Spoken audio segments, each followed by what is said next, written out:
Hello students, good morning. मैं शिवांगी गुप्ता प्रयाग शिक्षण संस्थान यूट्यूब के इस चैनल पर आप सभी का स्वागत करती हूँ। यह वीडियो फर्स्ट क्लास से फोर्थ क्लास तक के स्टूडेंट्स के लिए है। ओके, तो स्टूडेंट्स अब हम जानते हैं हमारा आज का टॉपिक क्या है। हमारा आज का टॉपिक है भाषा, लैंग्वेज। भाषा में सबसे पहले हम यह जानते हैं भाषा कहते किसे हैं। ओके, तो जब हमें अपनी बातें किसी को बतानी होती है या फिर समझानी होती है और किसी दूसरे की बात समझनी होती है या सुननी होती है, तो इसमें किसका प्रयोग होता है? भाषा का प्रयोग होता है। ओके स्टूडेंट, एज एग्जाम्पल, जैसा कि मैं अपनी बातें आपको बता रही हूँ, इस टॉपिक के बारे में आपको समझा रही हूँ और आप वीडियो के माध्यम से यह देख रहे हैं और समझ रहे हैं, तो इसमें किसका प्रयोग हो रहा? भाषा का प्रयोग हो रहा। ओके स्टूडेंट, तो अब आप सभी अपनी नोटबुक निकाल लीजिए। अब हम एक क्वेश्चन का आंसर करेंगे, भाषा कहते किसे हैं। ओके स्टूडेंट्स, भाषा किसे कहते हैं? तो इस क्वेश्चन का आंसर है जिस साधन के द्वारा मनुष्य अपने मन के भावों या विचारों को दूसरों के सामने प्रकट करता है या दूसरों के भावों और विचारों को समझता है, उसे हम भाषा कहते हैं। तो स्टूडेंट, इसे आप अपने नोटबुक में नोट डाउन कर लीजिए ताकि यह टॉपिक आपका पहले से प्रिपेयर रहे। ओके स्टूडेंट, एग्जाम टाइम में आपको कोई भी प्रॉब्लम ना आए। ओके स्टूडेंट्स, तो स्टूडेंट्स अब हम लोगों ने यह तो जान लिया कि भाषा किसे कहते हैं और आप लोगों ने इसे नोट डाउन भी कर लिया। अब हम यह जानते हैं भाषा की परिभाषा, definition of language. Okay friends, तो इसकी परिभाषा है, भाषा वह साधन है जिसके द्वारा हम अपने मन के विचार बोलकर या लिखकर प्रकट करते हैं। भाषा वह साधन है जिसके द्वारा हम अपने मन के विचार बोलकर या लिखकर प्रकट करते हैं। ये है डिफिनेशन भाषा की। इसे भी आप अपने नोटबुक पर नोट डाउन कर लीजिए। इसे आप लर्न भी कर लीजिएगा ताकि आपको पेपर टाइम पर कोई भी प्रॉब्लम ना हो इस टॉपिक को लेकर। ओके, इतना क्लियर है स्टूडेंट्स? अब हम यह जानते हैं भाषा कितने प्रकार की होती है, उसके रूप कितने हैं। ओके स्टूडेंट्स,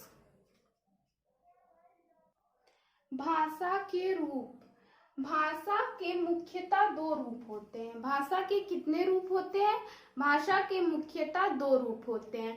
तो पहला है मौखिक भाषा और दूसरा है लिखित भाषा।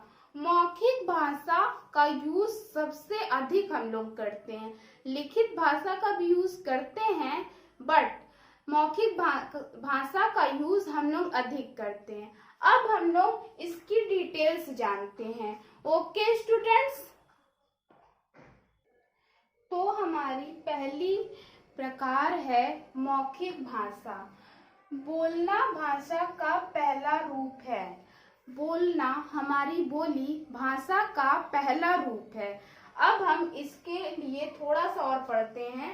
मुख से जो कुछ बोला तथा कानों से सुना जाता है वह भाषा का मौखिक रूप होता है। भाषा के इस रूप को हम मौखिक भाषा कहते हैं। मुख से जो कुछ बोला तथा कानों से सुना जाता है उसे हम मौखिक भाषा कहते हैं। ओके स्टूडेंट, हम जो अपने मुख से बोलकर अपने भाव को, विचार को प्रकट करते हैं वो भाषा के किस रूप में आता है? मौखिक भाषा के रूप में। तो अब हम मौखिक भाषा का उदाहरण देखते हैं। फोन पर बात करना। फोन पर बात करना मौखिक भाषा का एक उदाहरण है, या फिर रेडियो सुनना भी मौखिक भाषा का एक उदाहरण है। ओके स्टूडेंट, इतना क्लियर है? अब इसे भी आप अपने नोटबुक पर नोट डाउन कर लीजिए। ओके स्टूडेंट्स, अब हम भाषा के दूसरे रूप के बारे में जानते हैं, लिखित भाषा के रूप में। भाषा का दूसरा रूप, लिखित भाषा। लिखना भाषा का दूसरा रूप होता है। लिखना और पढ़ना हमारे भाषा का दूसरा रूप होता है। इसको थोड़ा डिटेल देखते हैं। जो भाव या विचार लिखकर प्रकट किया जाता है उसे हम लिखित भाषा कहते हैं। जो अपने भाव को, विचार को लिखकर प्रकट करता है उस भाषा को हम लिखित भाषा कहते हैं। जो पढ़ा जाता है, लिखा जाता है, उसी भाषा को हम लिखित भाषा कहते हैं। लिखित भाषा का उदाहरण देखिए। पत्र लिखना लिखित भाषा का एक उदाहरण है। समाचार पत्र पढ़ना भी लिखित भाषा का एक उदाहरण है। पुस्तकें पढ़ना भी एक लिखित भाषा का उदाहरण है। ओके स्टूडेंट्स, इतना क्लियर है? इसे आप अपने नोटबुक पे नोट डाउन भी कर लीजिए। अब हम यह जानते हैं कि भाषा का तीसरा रूप, जो कि इसके रूप में नहीं आता है बट है, उसके बारे में जानते हैं। ये है सांकेतिक भाषा। इशारे द्वारा प्रकट किए जाने वाले भाव या विचार सांकेतिक भाषा कहलाते हैं। इशारे द्वारा जो हम भाव, अपने विचार को प्रकट करते हैं वो सांकेतिक भाषा कहलाते हैं। इसका एक उदाहरण है यातायात आदि के नियम। यातायात आदि के नियम को हम इशारे द्वारा ही समझते हैं और समझाते हैं। तो ये सांकेतिक भाषा हमारे भाषा के रूप में क्यों नहीं उपस्थित है, इसको जानते हैं। क्योंकि इशारों के द्वारा हम अन्य और बातों को नहीं समझा सकते। कोई बातें ही हैं जो हम इशारों द्वारा समझते हैं। इसलिए सांकेतिक भाषा को हमारे भाषा के रूप में नहीं रखा गया है। ओके स्टूडेंट्स, तो आप इसे भी अपने बुक पर नोट डाउन कर लीजिए, नोटबुक पर। अब हम आगे यह जानते हैं कि भाषाएं होती कितनी हैं और इसका थोड़ा सा डिटेल्स। ओके स्टूडेंट्स, संसार में हजारों भाषाएं लिखी और पढ़ी जाती हैं।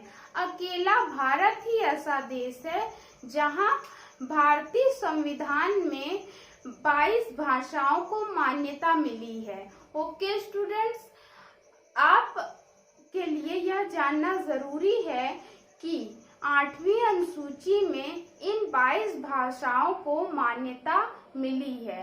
ठीक है, तो अब हम कुछ भाषाएं जानते हैं, जैसे कि जर्मनी में जर्मन, फ्रांस में फ्रेंच, और हमारे बिहार में बिहारी, और पंजाब में पंजाबी है, मलयालम है, फारसी है, अंग्रेजी है, हिंदी है, ऐसी कई सारी भाषाएं हैं। ओके स्टूडेंट्स, आपके लिए इतना इम्पोर्टेंट नहीं है, या अगली जो नेक्स्ट वीडियो हम बनाएंगे उसमें सारी डिटेल्स के साथ भाषाओं पर हम चर्चा करेंगे। Okay students, thank you so much हमारा यह वीडियो देखने के लिए। प्लीज हमारे इस चैनल को लाइक करिए, कमेंट करिए, सब्सक्राइब करिए एंड शेयर करिए। सो स्टूडेंट, अब हम मिलेंगे नेक्स्ट क्लास में।